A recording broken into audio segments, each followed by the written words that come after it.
ஏற்கனவே அதெல்லாம் பார்த்து செக் பண்ணி கோர்ட்ல இருந்தெல்லாம் கேஸ் தள்ளுபடி பண்ணிட்டாங்க. இது மாதிரி நாங்கள் ரைடு பண்ணும்போது சில டாக்குமெண்ட் கிடைச்சது, எந்த அளவுக்கு உண்மையாக பாருங்கன்னு சொல்லி கொடுத்துருக்குறாங்க. அதை பார்க்க போகிறாங்க போலீஸ், பார்த்து நடவடிக்கை. அவங்க மறுபடியும் சகோதர நிறுவனத்தில் வேலைக்கான முறைகேடு நடந்ததுக்கான ஆவணங்களை அவங்க சொல்லியிருக்காங்க, அதான் சொல்லியிருக்கிறாங்க. அந்த முறைகேடை போலீஸ் பார்க்க போகிறாங்க. நான் தெளிவாக சொல்கிறேன், நான் எந்த தப்பும் செய்யலை. இது திமுகவை மிரட்டி பார்க்குற வேலையா இருக்கலாம், அதுக்காக தான் இதை பண்ணுறாங்க. நாங்கள் எந்த தப்பும் செய்யலை. முறைப்படி விசாரணையில் ஒத்துழைப்பு கொடுத்து நாங்கள் எந்த தவறும் செய்ததில்லை என்று நிரூபிப்பேன். தமிழக அரசு வழக்கு பதிவு செய்யுமா? இல்லை, அவங்க விசாரிச்சு தானே பார்க்கணும், முதலமைச்சர் பார்க்கணும், விசாரிப்பாங்க. இல்லை, இதை பார்த்துக்கிட்டு தான் செய்யணும். இதை பார்த்துக்கிட்டு இன்னொரு தரப்பு வந்து மூத்த தலைவர்களை ஓரங்கட்டும் வேலை இது. அதெல்லாம் ஒன்றும் இல்லை. சார், அவங்கவுங்க ஏதோ தேர்தல் நேரம் வந்துச்சு, அவங்கவுங்களுக்கு ஏதோ ஒரு வாய்ப்பு கிடைச்சிருக்கு, அவங்க சொல்கிறாங்க. நாங்கள் அதை தான் மீறி சொல்கிறேன். விசாரணையில் நாங்கள் குற்றமற்றவர்களை நிரூபித்து வெளியே வருவோம். டிடிவி தினகரன், சசிகலா, செங்கோட்டையன் எல்லாம் ஓரணியில் சேர்ந்து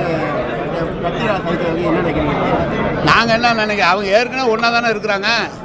எடப்பாடிக்கு எதிராக நாங்கள் ஒரு அணி அமைப்போன்ற மாதிரி அவங்க ஏற்கனவே அப்படி தானே சொல்லிட்டு இருக்காங்க. கடந்த காலத்துலேருந்து 6-7 மாதமாக அதான் சொல்லிட்டு இருக்காங்க. ஒரு 2-3 வருடமாக அதான் சொல்லிட்டு இருக்காங்க. நேற்று சேர்ந்துருக்காங்க. அது திமுகவோட பி டீம் சொல்லி எடப்பாடி சொல்றாரு. அவருக்கு எதை எடுத்தாலும் திமுக பி டீம் பாரு, இல்லைன்னா திமுக கூட்டணியிலேருந்து எங்ககிட்ட வருவார். அவர்கிட்ட சொல்லி ஒவ்வொருத்தரும் அவங்க தான் வெளியே வந்துட்டு இருக்கிறாங்க. அவருக்கு வேலை என்ன? அவர் ஏதோ வாயில் வந்து பேசிட்டு இருக்கிறாரு, அவ்வளோதான்.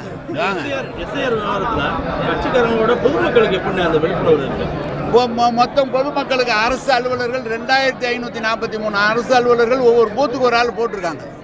ஒவ்வொரு வீட்டுக்கும் கொண்டு கொடுக்குறோம். ஒவ்வொரு வீட்டுக்கும் கொடுத்து அதை எழுதி வாங்கும்போது PLA 2ன்னு போட்டிருக்காங்க. ஒவ்வொரு கட்சியிலையும் ஆள் இருக்காங்க, அவங்க எழுதி கொடுப்பாங்க. கரெக்டாக எல்லாம் செஞ்சுருவாங்க.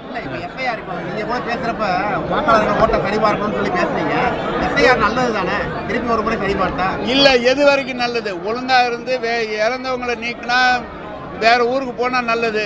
வேணும்னு வாக்காளர்களை பஞ்சா சேர்த்தா அது தேர்தல். ஏங்க 6 மாதம் 10 மாதம் இருக்கு, அப்பயே ஆரம்பிச்சிருக்கலாம்ல. தேர்தல் தலைமாட்டில் வச்சுட்டு செய்யறது எப்படி இருக்கு? அதுக்காக தான் சொல்றேன்.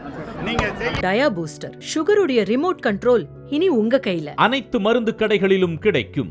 செய்திகளை உடனுக்குடன் தெரிந்து கொள்ள கீழ்கண்ட கேபிள் மற்றும் DTH நெட்வொர்க்குகளில் எம்நாடு செய்தி தொலைக்காட்சியை காணுங்கள்.